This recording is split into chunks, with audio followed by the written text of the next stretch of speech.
একবার হযরত মুহাম্মদ সাল্লাল্লাহু আলাইহি ওয়াসাল্লাম কোনো এক জায়গায় যাচ্ছিলেন।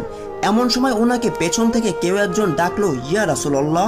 তখন তিনি পেছন ফিরে দেখলেন একটি গাছের নিচে দড়ি দিয়ে বাঁধা একটি হরিণ নবীজিকে ডাকছেন। হরিণটি নবীজিকে উদ্দেশ্য করে বলতে লাগলো, আমাকে একবার দড়ি থেকে মুক্ত করে দিন, আমার বাচ্চারা খুবই ক্ষুধার্ত, আমি কথা দিচ্ছি আমি আমার বাচ্চাদের দুধ খাই আবার ফিরে আসব।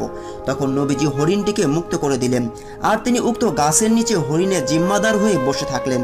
তখন শিকারী এসে দেখে তার হরিণটি সেখানে নেই। নবীজি তখন বললেন তিনি হরিণটিকে মুক্ত করে দিয়েছেন, হরিণটি তার বাচ্চাদের দুধ পান করিয়ে আবার এখানে ফিরে আসবে। এই কথা শুনে শিকারী প্রচন্ড রেগে যায় আর নবীজিকে অনেক বেশি কথা শোনাতে লাগলো। আর শিকারী বলতে লাগলো এই হরিণ কোনোদিনও ফেরত আসবে না।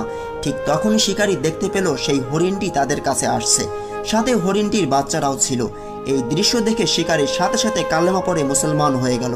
সুবহানাল্লাহ।